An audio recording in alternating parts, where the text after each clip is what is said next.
World's best law of attraction money and success coach అయిన ప్రముఖ షేక్ అన్వర్ గారిచే జూన్ 1 హైదరాబాద్ లో జరిగే one day magic of law of attraction and millionaire mind work shop కి register చేసుకోండి. Welcome to Suman TV. నేను మీ Suman TV. నాకు అకార్డింగ్ టు వేదిక్ ఆస్ట్రాలజీ కనుక మనం చూసుకుంటే పునర్వసు నక్షత్రం వారికి ఎస్పెషల్లీ విమెన్కి జూన్ నుంచి డిసెంబర్ వరకు ఏ విధంగా ఉండే అవకాశం ఉంటుంది అండ్ ఎప్పుడే జనరల్గా మనం చూస్తున్నాము జనవరి నుంచి మే వరకు కనుక చూస్తే చాలా చేంజెస్ ఉన్నాయి. అంటే షష్టగ్రహ కూటమి కానివ్వండి, యుద్ధాలు కానివ్వండి అండ్ రకరకాల చేంజెస్ అయితే చూస్తూ ఉన్నాము. గోచర రీత్యా కనుక మనం చూసుకుంటే వేదిక్ ఆస్ట్రాలజీ పునర్వసు నక్షత్రం వారికి ఏం చెప్తుంది అనేది ఈరోజు మొత్తం పాటు వేదిక్ ఆస్ట్రాలజీ ఉమాగారు అది వారి మాటలు తెలుసుకుందాం. నమస్కారం ఉమాగారు. నమస్తే నాగరాజు గారు. వేదిక్ ఆస్ట్రాలజీ ప్రకారం కనుక మనం చూసుకుంటే అంటే పునర్వసు నక్షత్రం వారికి ఎస్పెషల్లీ విమెన్కి ఏ విధంగా ఉండేటువంటి అవకాశం ఉంటుందంటారు అసలు? తప్పకుండా అండి. పునర్వసు నక్షత్రము అనగానే 3 పాదములు మిథున రాశిలో సంచారం చేసి 4వ పాదము కర్కాటక రాశిలో సంచారం చేసేటువంటి నక్షత్రము. అదేవిధంగా మిథున రాశిలో 20 డిగ్రీల దగ్గర నుంచి కర్కాటక రాశిలోకి వచ్చేసరికి 3.20 డిగ్రీల దాకా సంచారం చేస్తూ ఉంటుంది. ఈ పునర్వసు నక్షత్రము చూస్తే కనుక అండి మేజర్గా కాలపురుష చక్రంలో పునర్వసు నక్షత్రము మిథున అంటే 1, 2, 3 పాదములకి 4వ పాదం వాళ్ళకి ఏ అవయములు వాటికి సంబంధించిన కారకత్వాలుగా వహింపబడ్డాయి అంటే మేజర్గా లంగ్స్ దగ్గర నుంచి థ్రోట్ దగ్గర నుంచి స్టమక్ వరకు. అంటే ఇందాక మనం మాట్లాడుకుంటూ నక్షత్రాల వైజ్గా వస్తూ ఉన్నాం, ఒక్కొక్క నక్షత్రానికి ఏ అవయవాలు కాలపురుష చక్రంలోని. సో తల దగ్గర నుంచి పొట్ట వరకు వచ్చేటువంటి ఆరోగ్య సమస్యలు ఈ యొక్క పునర్వసు నక్షత్రం 4వ పాదం వరకు చెప్పబడి ఉన్నాయి. అయితే 1, 2, 3 పాదముల వాళ్ళకి 4వ పాదం వాళ్ళకి ఇద్దరికి కూడా విభజించి చూస్తే కనుక 1, 2, 3 పాదం వాళ్ళకి తో సహా 4వ పాదం మొత్తం ఇద్దరికి కూడా అంతగా గొప్పగా ప్రస్తుత గోచారం అనేటువంటిది వ్యవహరింపబడట్లేదు.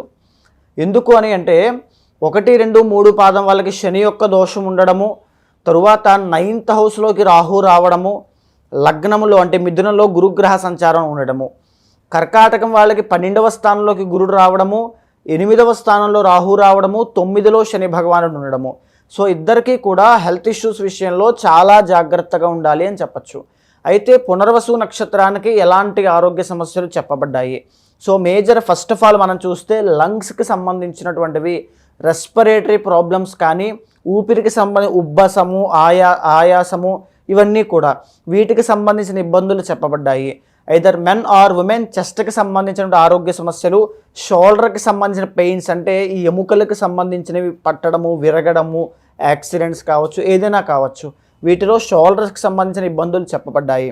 ఇంకా చెప్పాలంటే పొట్టకి సంబంధించినవి అంటే ఆస్ట్రాలజీలో మనం చెప్పబడినటువంటి 5 రకాల విభజన చేసినటువంటి 5 రకాలుగా దోషజ రోగములు, అదేవిధంగా వీటిలో దోషజ రోగము అనేటువంటిది చెప్పబడింది. జ్యోతిష శాస్త్రపరంగా వచ్చేటువంటి రోగాల్ని 5గా విభజిస్తే కనుక అందులో మొదటగా వచ్చేటువంటిది దోషజ రోగములు అండి. దోషము అంటే ఇక్కడ వాత, పిత్త, కఫ అని మనం 3 వినే ఉంటాము. దోషజ రోగము తీసుకుంటే ఫస్ట్ ఆఫ్ ఆల్ దీంట్లో వాతము అంటే అర్థరైటిస్, కీళ్ళ వాతములు, పక్షవాతములు ఇవన్నీ చూస్తూ ఉంటాం కదా. అంటే నొప్పులు బాగా, మోకాళ్ళ నొప్పులు, వీపు నొప్పులు ఇవన్నీ వస్తూ ఉంటాయి. ఇది వాత దోషము. తర్వాత వచ్చేసరికి పిత్త దోషము అని అంటే డైజెషన్ ప్రాబ్లమ్స్, గ్యాస్ట్రిక్ అవ్వచ్చు, ఎసిడిటీ అవ్వచ్చు, రెస్పిరేటరీ అవ్వచ్చు, ఇవన్నీ కూడా ఈ పిత్త దోషంలోకి వస్తుంది. అండ్ 3వది కఫ దోషము, జలుబు, తర్వాత జ్వరము, తర్వాత ఫ్లమ్కి సంబంధించినటువంటివి అండ్ దగ్గు, ఇవన్నీ కూడా వచ్చేటువంటివి కఫ దోషములు. రెస్పిరేటరీ ఉబ్బసము, ఆయాసము ఇవన్నీ కూడా దీంట్లోకే వస్తాయి. అంటే 2వది చాలా ముఖ్యమైనది ధాతుజ దోషము. ఇప్పుడు మనం మాట్లాడుకున్నది ధాతుజ దోషము అంటే హార్మోనల్ ఇంబ్యాలెన్స్ అని చెప్పచ్చు, లేదా టిష్యూస్ వల్ల వచ్చేటువంటి ఇబ్బందులు అని చెప్పచ్చు.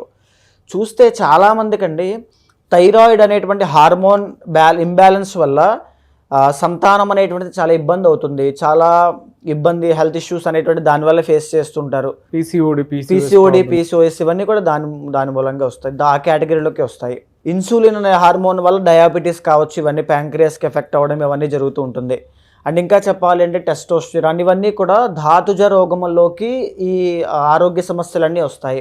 3వది మానసిక రోగము. కొంతమందికి చూస్తే నాగరాజు గారు భయము అనేటువంటిది అంటే వచ్చినటువంటి హెల్త్ ఇష్యూ ఎంతదైనా ఏం జరుగుతుందో ఏమైపోతుందో తెలియని ఆందోళన, యాంగ్జైటీ, భయము అనేటువంటివి చాలా ఎక్కువ అయిపోతాయి. సైకలాజికల్గా సెల్ఫ్ ఎస్టీమ్ కోల్పోయి చాలా డౌన్ అయిపోతారు, ఏ పనిలోనూ ముందుకు వెళ్ళలేకపోతారు. మానసిక రోగము. తర్వాత ఏంటి అంటే మైగ్రేన్, హెడేక్స్, దానివల్ల వచ్చేటువంటివి అంటే కంప్లీట్గా వాళ్ళ లైఫ్ సైకిల్ అంతా కూడా డిస్టర్బ్ అయిపోతుంది దీనివల్ల. సో మానసిక రోగము. 4వది మేజర్గా ఆగంతుచ దోషములు అని ఉంటాయి. అంటే వీళ్ళు పర్ఫెక్ట్లీ ఫిజికల్గా మెంటల్గా చాలా ఫిట్గా ఉంటారు, కానీ బయట నుంచి వచ్చేటువంటి ఏదైనా వైరల్ ఇన్ఫెక్షన్స్ కానీ, వైరల్ ఫీవర్స్ కానీ, లేదనుకుంటే బ్యాక్టీరియా వైరస్లు కానీ, ఏదైనా ఎగ్జాంపుల్ కరోనా వైరస్ లాంటివి ఏదైనా వచ్చినప్పుడు వీళ్ళ బాడీ చాలా ఎఫెక్ట్ అయిపోతుంది. అక్కడి నుంచి వీళ్ళ బాడీలో చాలా చేంజెస్ రావడం, హెల్త్ ఇష్యూస్ స్టార్ట్ అవ్వడము. ఖచ్చితంగా ఆగంతుచ రోగాలకి చాలామంది కనెక్ట్ అవుతారు చూడండి. సో ఆగంతుచ రోగములు అంటారు వీటిని. ఇక అయితే 5వది కర్మజ దోషము, కర్మజ రోగములు అని ఉంటాయి. అంటే బై బార్న్ పుట్టడంతోనే కొంతమంది కొన్ని ఆరోగ్య సమస్యలతో పుడతారండి. అంటే మాటలు సరిగ్గా రాకపోవడము, కాన్జెంటల్ డిసీజెస్ అంటారు, సిహెచ్డి హార్ట్ ట్రబుల్ అంటారు. సో ఇవన్నీ కూడా అంటే పుట్టడంతోనే వీళ్ళకి ఆ జెనెటికల్గా వస్తూ ఉంటాయి. దానివల్ల వచ్చేటువంటి సమస్యలుగా విభజించబడి ఉన్నాయి. అయితే ఈ కర్మజ దోషాలు చూస్తే కొంతమందికి మనం జాతకం చూసేటప్పుడు సంతాన దోషం ఉన్నప్పుడు పుట్టబోయేటువంటి పిల్లలు బాల అరిష్టములతో జన్మిస్తారమ్మా అని కొంతమందికి మనం చెప్తాము. సో వాళ్ళని కర్మజ దోషాల్లాగా వేయచ్చు. అంటే ఆ పిల్లలు పుట్టడంతోనే ఒక బాలరిష్ట దోషము, ఆ గండంతో జన్మించడము, కర్మజ దోషం బై బార్న్ వాళ్ళకి వచ్చింది కాబట్టి. సో కర్మజ దోషంతో జన్మించిన వాళ్ళు చాలామంది కూడా తల్లిదండ్రులు ఇప్పుడు వాళ్ళ పిల్లల కోసం ఇబ్బంది పడుతూ ఫేస్ చేస్తూ ఉంటారు. జూన్ నుంచి డిసెంబర్ వరకు ఏ విధంగా ఉండే అవకాశం ఉంటుందంటారు పునర్వసు నక్షత్రం వారికి? మేజర్గా వీళ్ళకి దోషజ రోగము అనేటువంటిది ఖచ్చితంగా ఉంటుంది నాగరాజు గారు.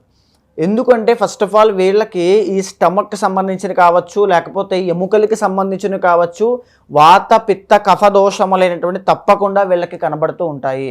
ఇవే కాకుండా కర్మజ దోషము అనేటువంటిది వంశపారంపర్యంగా కాన్జెనిటల్గా వచ్చేటువంటి ఆరోగ్య సమస్యలకు కూడా వీళ్ళకి ఎఫెక్ట్ అవుతాయి.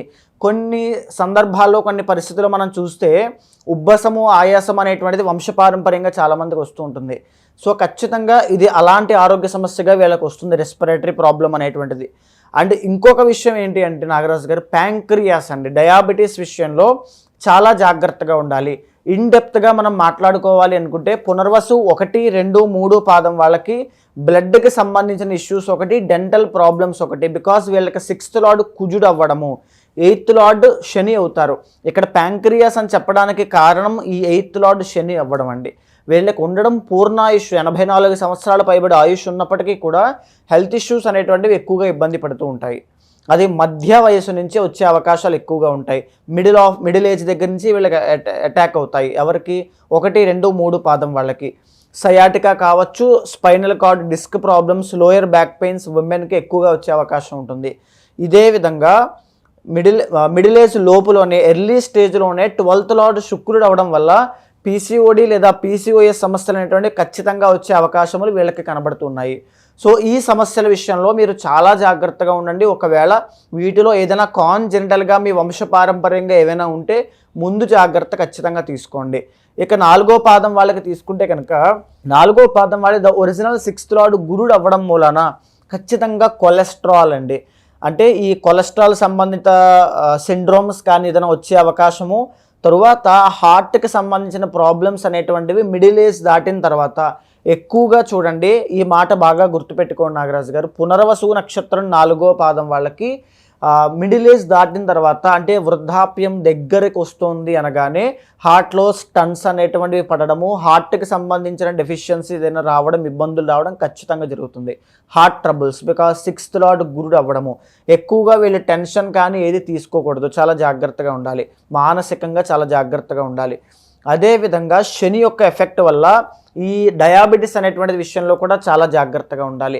అండ్ లాస్ట్ది ఏంటి అంటే ఈఎన్టీ ప్రాబ్లమ్స్, నర్వ్స్, అంటే నరాలకి సంబంధించింది బుధుడు కాబట్టి చాలా జాగ్రత్తగా ఉండాలి. ఒకవేళ మీకు పునర్వసు నక్షత్రం 4వ పాదం అయ్యి మాకు ఇలాంటివి ఉన్నాయి, ఛాయలు కనబడుతున్నాయి అనగానే ముందుగానే జాగ్రత్త తీసుకోండి. మీ ప్రయత్నపూర్వకంగా ఆరోగ్యం దెబ్బతినకుండా ఫుడ్ కానీ స్లీప్ కానీ జాగ్రత్త చూసుకోండి. ఇంకా స్పిరిచువల్గా ఆ కర్మ అనేటువంటిది తొలగడం కోసము, ఆరోగ్య సమస్య రాకుండా ఉండడం కోసము 6th లార్డ్ గురుడు అవుతున్నారు కాబట్టి ఎక్కువగా దత్తాత్రేయ స్వామి యొక్క ఆరాధన మీరు ఎక్కువగా చేయండి.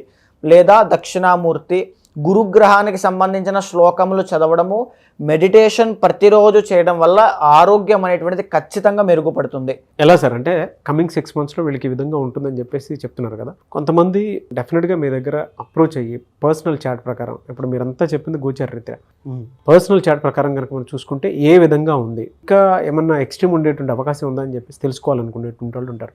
మిమ్మల్ని అప్రోచ్ అవ్వాలంటే ప్రాసెస్ ఏంటి? తప్పకుండా అండి, అలాంటి వాళ్ళు ఎవరైనా ఉంటే మీకు కింద కనిపించే నెంబర్కి కాల్ చేస్తే మా వాళ్ళు మీకు పూర్తి వివరాలు అందిస్తారు. కానీ మనం మాట్లాడుకునేటువంటి అంశాలన్నీ కూడా గోచారపరంగా డిఫాల్ట్గా మనం చెప్పుకుంటున్నామండి. వాళ్ళ యొక్క గ్రహగతుల యొక్క ఆధారంగా కానీ వాళ్ళ పర్సనల్ చాట్లో ఉండేటువంటి కాంబినేషన్స్ వాళ్ళకి విత్ ఇన్ డేస్లో తగ్గిపోయేటువంటి ఆరోగ్య సమస్యలుగా ఉండొచ్చు, లేదా లాంగ్ లాస్టింగ్ క్రానిక్ డిజార్డర్స్గా తీసుకువెళ్ళేటువంటి ఆరోగ్య సమస్యగా మారచ్చు. ఈ 2 విషయాల్లో ఏది ఏ నిర్ణయానికి రావాలంటే పర్సనల్ చార్ట్ మీద ఆధారపడి ఉంటుంది. కానీ ఏ ఆరోగ్య సమస్యతోనైనా ఏ సమస్యతో అయినా బాధపడుతున్నప్పుడు సరైన గైడెన్స్ కానీ సరైనటువంటి పరిహారము కానీ భగవద్ అనుగ్రహం కోసం ప్రయత్నం చేసే మంత్రజపం కానీ సరైన రీతిలో మీరు చేసినట్లయితే విత్ ఇన్ డేస్లో మీకు ఇమీడియట్గానే రిజల్ట్స్ కనబడతాయి. సో అలాంటి వాళ్ళు ఎవరైనా ఉంటే అపాయింట్మెంట్ తీసుకోండి. ఖచ్చితంగా జాతకం చూసిన తర్వాత ఆ శాంతి పూజలు ఆచరింపచేసి మంత్రజపాన్ని ఆచరింపచేసి మీకు మంచి రిజల్ట్స్ వచ్చేలా చేస్తాను. డెఫినెట్లీ అండి. నీవే సార్, థ్యాంక్ యూ అండి. థ్యాంక్ యూ సో మచ్ అమ్మగారు. నమస్తే అండి.